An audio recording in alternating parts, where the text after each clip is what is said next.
The Holy Gospel according to St. Matthew. Now, when Jesus heard about the beheading of John the Baptist, he withdrew from there in a boat to a deserted place by himself. But when the crowds heard it, they followed him on foot from the towns. When he went ashore, he saw a great crowd, and he had compassion for them and cured their sick.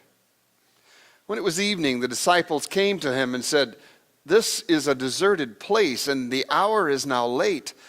Send the crowds away so that they may go into the villages and buy food for themselves." Jesus said to them, "They need not go away. You give them something to eat." They replied, "We have nothing here but 5 loaves and 2 fish." And he said, "Bring them here to me." Then he ordered the crowds to sit down on the grass. And taking the 5 loaves and the 2 fish, he looked up to heaven and blessed and broke the loaves and gave them to the disciples. And the disciples gave them to the crowds. And all ate and were filled. And they took up what was left over of the broken pieces, 12 baskets full. And those who ate were about 5,000 men, besides women and children. The Gospel of the Lord. Praise to you, Lord. You may be seated. I want you to think about that scenario for a minute. Jesus has just received some horrific news. His cousin, John, the baptizer, the one sent by God to proclaim to the world that Messiah was coming, John, had been beheaded by Herod to satisfy the whims of a dancing girl. Even for Jesus, this was shocking news. And Jesus is stricken by grief and sorrow, and rightfully so. So he does what you would expect. He tries to go off to a place by himself to reflect and to pray. He gets into a boat and begins to row across the lake to a deserted place. You can picture him as he rows. "Father, give me strength. Spirit, grant me courage. Father, remember John." And as he rows, I know he remembers the stories his mother told him, stories about John's unusual birth. And he remembers playing with John at family gatherings. And he remembers the day that John baptized him, commissioned him for his mission in this world. And you just know the manner of John's death had to make Jesus think of what lay ahead for him as well. And so in his grief, he remembers, and he prays, and he rows, heading for a place of solitude to tend to his spiritual and emotional needs at this time of great loss. But the crowds of people who had heard about the great deeds the miracle man from Nazareth had done, they figured out where he was heading. If you've ever been to the Sea of the Galilee, it's wide open, and you can kind of see where he's going. And so, as he arrives on the other side, they're standing there on the shore waiting for him to tend to their needs. "Jesus, heal me too. Teacher, cure my son. Rabbi, help me." Jesus has just suffered a blow. He is in pain. He needs some time to himself. And there on the shore is this throng, pleading with him, demanding more from him. In light of this, I think Jesus' reaction is simply amazing. It's not frustration or anger, as my reaction might have been. Please, give me a little time, people. Instead, it says, he had compassion for them. That's the phrase that sticks out to me. In the midst of his own pain, he had compassion for others. Before he does the outward miracles of healing that the crowd is so desperate for, there is this internal miracle where Jesus translates his own feelings of pain into love and compassion for the crowd.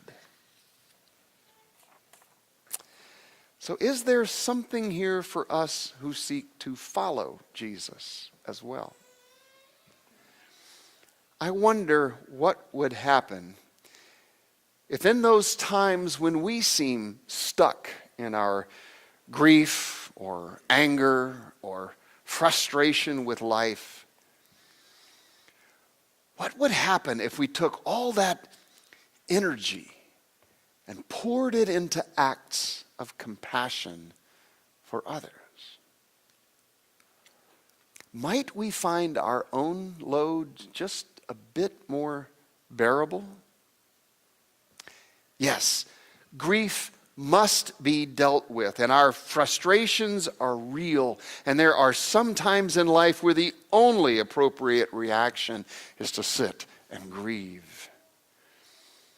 Yet I suspect that there is a path to renewal and life that can be found in looking outward and showing love to our neighbors, to those standing on the shore of our life. As we gather here this morning for a time apart from all the press and anxiety of daily life, to tend to our spiritual needs, to commune with God. A whole world of hungry, hurting, oppressed people stands at the shore of our life. Christian, can you help me? My children are starving and there is no food. My mother is sick and there's no money for medicine. My family lives in fear. They are without hope. Can you help us?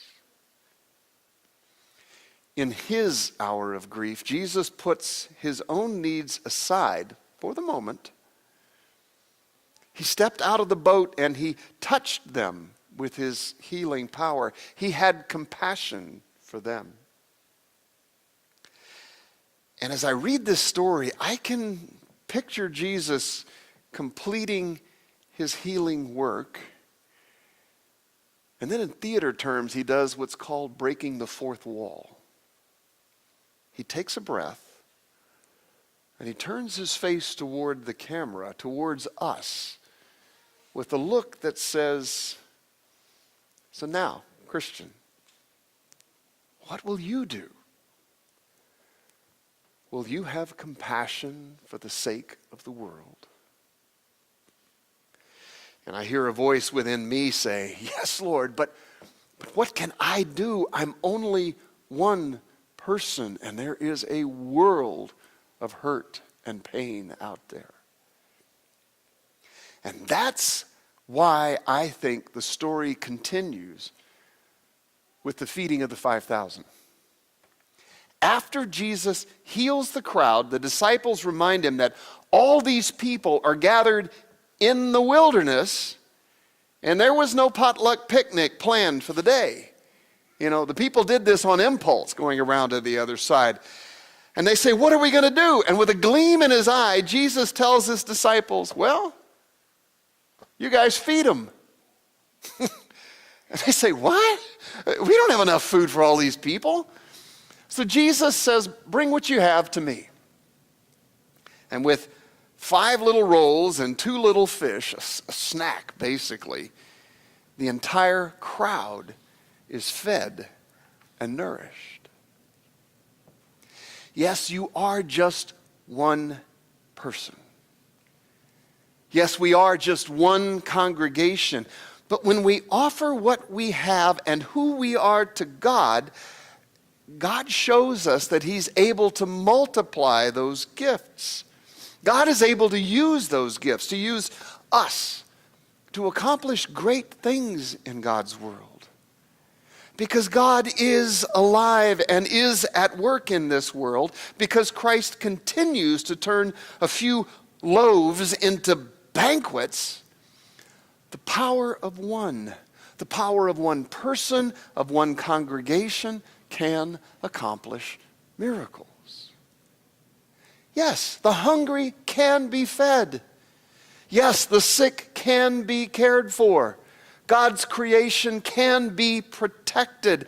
Callous systems of injustice can be confronted and overturned.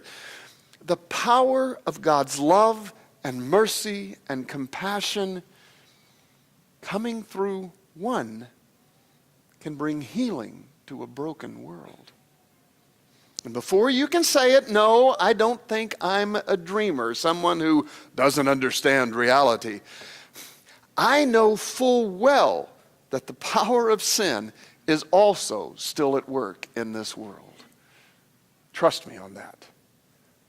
Dividing people, fanning the flames of greed and self-interest and indifference.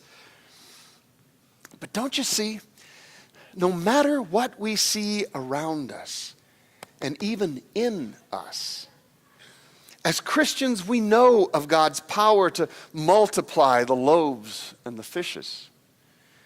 We know of His power to bring life from what seems only death. We even dare to declare that God holds the final word in all matters. And that word for you and me and all those teeming masses huddled on the shore is life. Not only in the age to come, but right here and right now. And when He calls us to follow Him, He's calling us to live to the rhythm of the heartbeat of God. The rhythm of love and mercy and compassion for the sake of the world. How? Well, that's something we always need to keep talking about. How can Zion become more the heart of compassion? How can we follow Him more faithfully, serve more joyfully in the years ahead? Yes, of course, serving at the food bank and the homeless shelter and the hospitals. Yes, working on habitat houses and helping in Honduras. Yes, giving more generously to make things happen through this church so that all might be included in God's embrace. And we're stepping out into a new relationship with the local elementary school to see how we can be a blessing to those families from right here in our neighborhood. And yet I think there are still more relevant ways to be the heart of God for the world in our daily life. So let's dream and talk and explore together, okay? And one final reminder. In the days ahead, even as Jesus calls us and sends us out to use what we have and what we are for His purposes, Christ continues to come to us, day in, day out. He comes to meet our deepest needs, to feed us with the power of His endless life in Holy Communion, to heal us with words of forgiveness and His amazing grace. He wraps us in the strength of His word and reminds us, you are my chosen, my beloved, and there is nothing in all creation that can keep me from loving you. So come on, follow me, and I will lead you into life. And to God be the glory. Amen.